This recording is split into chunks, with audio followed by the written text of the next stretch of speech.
today's show, how reduced quarters have affected the Crows game day preparation. The shorter quarters does make a sense of urgency. We catch up with the club's third debutant for the season. And AFLW co-captain Erin Phillips chats about her dad's induction into the Australian Football Hall of Fame. Hi everyone and welcome to the Optus Crows Show. I'm Alana Smith. Well, the AFL made a bold decision to shorten the length of games this year in an effort to ensure the competition can complete a full season amidst the coronavirus pandemic. Quarters are now just 16 minutes plus time on, which reduces the duration of a match by an average of 20 minutes. It's a move that has experts divided on its overall impact on the game. We found out how the Crows have adapted to the change. Tonight, our 17-round season becomes a 153-game journey. The games will be shortened and quarters will now be 16 minutes plus time on. The shorter quarters does make a sense of urgency. So if you do get 2 or 3 goals quickly against you, you have to try to recover that a lot quicker than normal. And so it can create more errors by doing that. Normally you could take the heat out of the game, slowly work your way back into it with the extra time. So there is an adjustment that you have to make. And also if you give up 2 or 3 goals in a quarter, you can be behind really quickly, and you look at the time remaining, you got 5 or 6 minutes to go in a quarter or even the game, you don't feel like there's a lot of time to get back. Young tried to thread a handball through. Frampton comes alive. The ability to play one ruck has certainly opened the door for that. So you don't generally have to carry the 2. You can, but we've obviously pretty much gone with the one ruck option most of the year. But with Billy Frampton and Elliot Himmelberg, we've had the option at times to play the second ruck. We're struggling to get the rotations in because there's less goals being scored for whatever reason, and that's certainly not to do with the shortened game. I think the game is not quite as quick maybe, so the rotations aren't as heavy. Quarter and three-quarter time will last 8 minutes each, up from 6 in 2019. That certainly has been something that's been noted. We're ready to go a lot earlier, and also the extra time between goals. I think it's another 15 seconds. That feels like an eternity sometimes when you're ready to go. So when you have momentum, you want to keep momentum, so that's a long time in between centre bounces. But when you lose momentum, sometimes you want to get back into it as well as quickly as possible. So that's the biggest change from the coach's box, is the length of the breaks and also that length between goals. I don't like the shortened quarters, Bruce, but I know that it's a temporary measure for this year. I think the AFL have already come out and said it won't happen next year. Versatile defender Will Hamill became the third Crow to make his debut this year off the back of an impressive season in the SANFL. The 19-year-old was selected to replace injured utility Wayne Millerer in the backline alongside his mentor Luke Brown. We caught up with Will to see how he's enjoying his first taste of AFL footy. Hamill takes him on, spears his way down the spine. Delivery was good too. It's a pretty big step up from last year especially, but I feel that the pre-season this year has really kind of held me in good stead for adjusting to that level. Your first game can always be a bit of a blur, so I could tell he was a bit nervous, as you would be in your first game. I think I tried to take his mind off it pre-game as much as I could. I think there's a few photos of me and him having a laugh, so I was just trying to get him distracted away from thinking about too far ahead of time and trying to keep him in the moment. And I'm pretty sure it's just something like we have trust in you, take the game on. It was really helpful, kind of let me settle a little bit more, even if you could settle in the first game.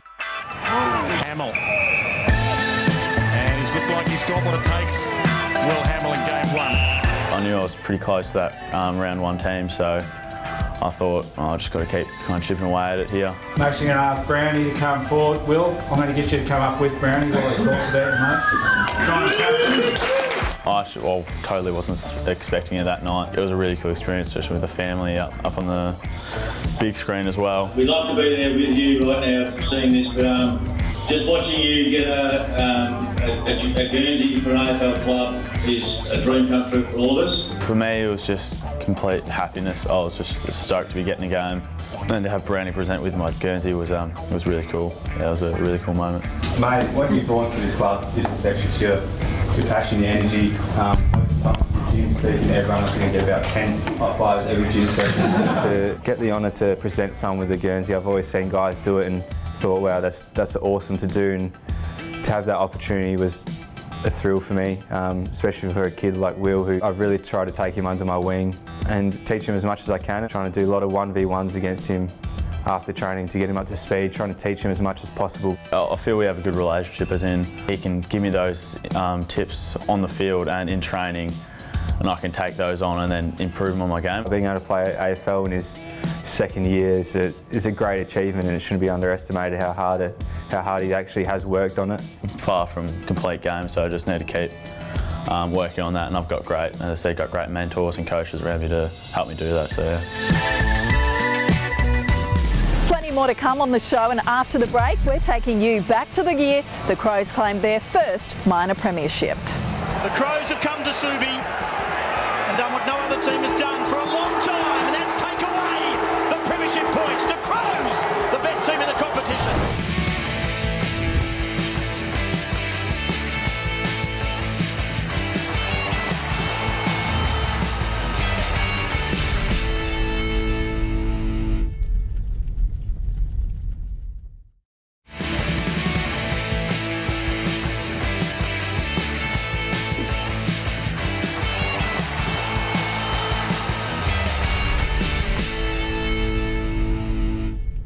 Welcome back, I'm Mark Bickley.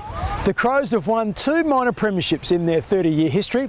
The first was back in 2005, which was secured after a victory against West Coast during the last round of the home and away season. Adelaide led the entire match to record an 8-point win in Perth, beating the Eagles on percentage to claim the McClellan Trophy. Thanks to the club's major partner Toyota, let's take a look back at the clash. The Crows have come to Subi and done what no other team has done for a long time, and that's take away the premiership points. The Crows, the best team in the competition. With Easy leaving the club, Neil Craig took over and installed a bit of belief in the club, and he brought some new philosophies around football, but also more about training and how hard we trained. You know, some pre-season sessions will go for 4 hours. We'll be out there for 4 hours. So he taught us to train hard, which also gave us the belief that we can play some decent football for longer periods of time. And it sort of come to fruition a lot in 2005. Goodwin, Biglands and Rashudo going back the other way. Big names for the Crows, and here's McLeod. Spears inside 50 to Perry. What a start this would be for Adelaide. Margin out to 26 points. The gauntlet at West Coast's feet. Craigie, there was a huge emphasis on us winning to finish on top. So it was us to have that belief that we can go out there and beat West Coast over there, which we struggled to do over there at Subiaco. He just installed some belief that we could do it and we could finish on top. And I guess that was the driving force. But I know we played a consistent brand of footy and ended up getting the result. With every inch of this kick gives everything. That is a wonderful kick. Goal, and the Crows needed that.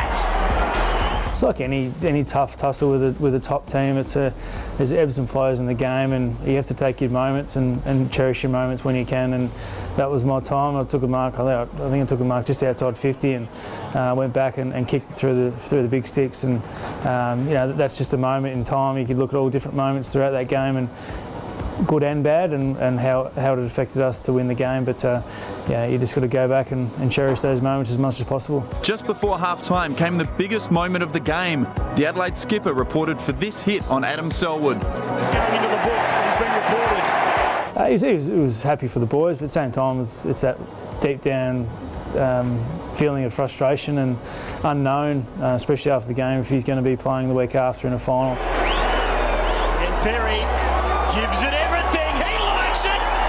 He's pumped. He's got his third. That period of time in the footy club was definitely a great time, but it was also a frustrating time that we didn't get the results of playing in a grand final, but also winning one. So that was our time to shine, and unfortunately just got pipped on the post in the prelims. Make sure you keep up to date with all the official Crows news at afc.com.au. Stay connected with the club via their social media accounts on Facebook, Twitter and Instagram, and follow @The Crows Show on Twitter so you don't miss any of the stories on our program. 2 years ago, Lockie Murphy became the first player to be drafted by the Crows from their development squad. It was a remarkable achievement for the small forward, who was initially overlooked in the draft before joining the club's Samful side. Last year, Murphy decided to give back to the club by becoming a mentor to their top-up players. Today, we're revisiting the story thanks to Bendigo Bank. When the Crows kicked off the 2018 season, an AFL debutant created a little bit of history. Big opportunity, puts some 14 points up again with his third goal. 19-year-old Lachlan Murphy was the first Crow to be drafted from the club's development squad. He soon realised that other members could benefit enormously from training with AFL players. So he suggested senior Crows be rostered this year to assist the squad. Just so we get an understanding of the players, see what they're good at, see what their weaknesses are, help them out. Because I know that when I was a top-up player, I got a kick out of when an AFL player would come up during a game and give me a bit of pointers. So for us to be able to do that and relay it onto these guys, it's going to make them better. And the improvement has been immediate. First couple of drills, the ball's been zinging around and really hitting our targets, and obviously it's quite windy out here tonight, but the skills have been good, the intent's been fantastic, and yeah, everyone seems to be real chirpy and excited, and yeah, it's great to see. That's the one, great hit. Good start, gentlemen. Selected as a rookie, Lockie played every Samful game in 2017, winning the Dean Bailey Award as the best and most dedicated development player. He says he owes much to the squad's AFL experienced coaches. For me, personally, in my development, yeah, I feel like that it's obviously made me a better player, and lucky enough it made me good enough to be playing AFL, but yeah, it'll make these players a lot better, and it made me a lot better as well. 2 years on, we see the rewards. Coming up, we catch up with Crows rookie Ace Taylor. Came in, I was here for about a week or so, and then sent back to Melbourne when the league was shut down.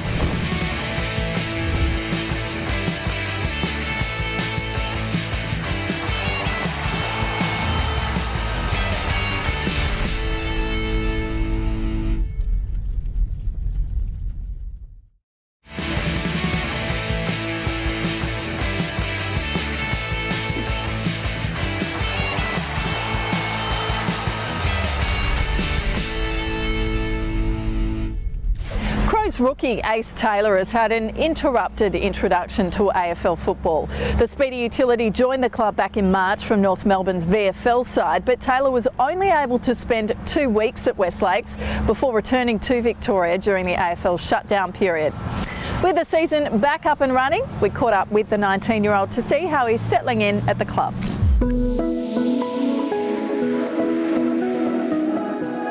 So I came in, I was here for about a week or so, and then sent back to Melbourne when the league was shut down. Back home for a month or so, and back here for about a couple of hours, and then straight to the Barossa. Here for another 2 weeks, and then up to the Gold Coast, and then back, so a bit of a roller coaster. I was at the Northern Knights last year as an overager, and then obviously the draft didn't work out, so then went to North Melbourne VFL and was doing pre-season there. I was actually coming out of work, and I had a missed call on my phone, so I rang back Hamill, and he said, "We want to come over tomorrow." So I said, "Oh, no worries." So came over tomorrow, and then said, "We want to fly you out tomorrow for a medical, and if you pass it, we'll pick you up." The back line, Tommy Duday, and Carl Hardigan have been there for me, teaching me the ropes as well as Gibber. Really just locking it down and drilling into me what I should be doing and where I should be going. But on a social level, probably hate to say it, but Will Hamill has tucked me under the wing. It's been good for me. My main goal at the moment is just be as physical as I can and just lock down my defender. I had a few problems with that in the Port Adelaide game. My opponent was getting away from me, and Heath pulled me aside and just said, "You just got to be better," pretty much. So that's what I've been working on, is just locking down my opponent and being as physical as I can, and pretty much as annoying as I can.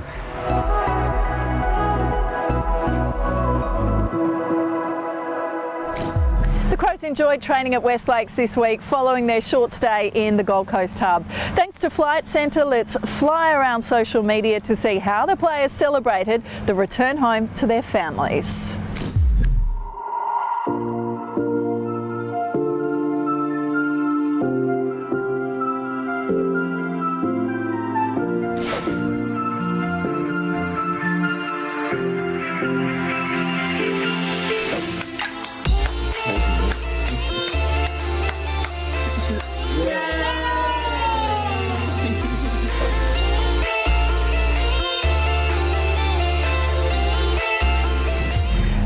AFLW star Erin Phillips is one of the most decorated athletes in women's sport. And recently, the Phillips family had another member to celebrate, with Erin's father inducted into the Australian Football Hall of Fame. Greg Phillips played 447 senior games for Port Adelaide, Collingwood and South Australia, but these days he thinks he's better known as Erin's dad. We spoke with the Crows co-captain to see how proud she is of her father's achievement. Port Adelaide great Greg Phillips and West Coast ruckman Dean Cox are the latest inductees to the Australian Football Hall of Fame. So proud of him. I've always been proud of him, and I think this came to a surprise to him, and when he told me, I was just, automatically just teared up and gave him a big hug, and was just so happy for him. His record is incredible. He's one of the best guys I know, so very well deserved, and I know he was pretty proud, but he was also pretty pretty humbled by it all. I'm just proud to be playing the sport that he taught me how to play. He taught me how to kick the football properly. He taught me, how to play in a team and how to carry yourself. And I've loved being able to play the game and share that bond with him this past 4 years and talk footy with him, to be able to go to Dad on advice about your own games. It's been awesome. They'll go looking for Phillips. Oh, one hand. She's not rusty. Straight back into it, Erin Phillips. Too far out to score, so she'll wait for a teammate, pop it into space. It was a tough season. I was racing against time to try to get back as soon as possible to be out in the field, and as a whole our team was hit by the injury stick, so look, there was a lot of us out, and also gave us an opportunity to play a lot of young players, had a lot of debutants, which was fantastic. That only makes us stronger for next season. I was out at the SANFL on the weekend, and there's plenty of talent around, and it's great for the football club to have a good pool to pick from here in South Australia, and playing our young players last season just showed what those young players can do, and they're very exciting. Coming up, Nixie answers a question from a fan.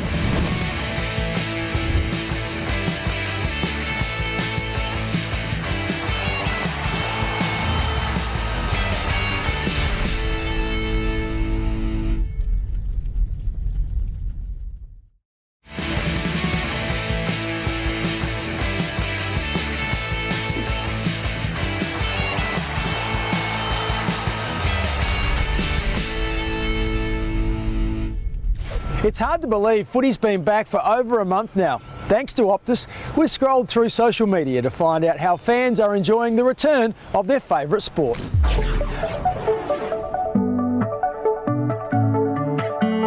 From households in New York to the stands at Metricon Stadium.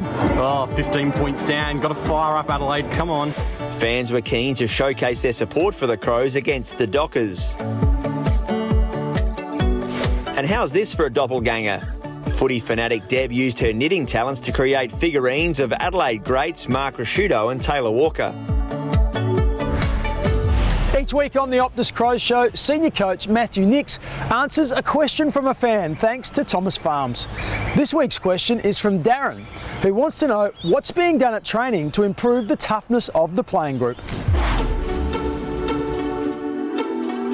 Darren, look, from a training point of view, there are limitations at this point, but we're getting in, we're lifting our intensity. Players are doing as much as they can, extras on top. As I said, there are restrictions around, rules with COVID, and part of that training, we're training now in smaller groups. That's not an issue. That's something that we'll push through, and we'll work hard to make ourselves better, because at this point in time, we're not performing on game day. During the week, the guys are doing some fantastic work. We're just not transferring that at this point. That's about all from us today. I hope you enjoyed the show. Remember, you can keep up to date with all the latest Crows news on afc.com.au and by following the club on Facebook, Instagram and Twitter. Have a great week. Bye for now.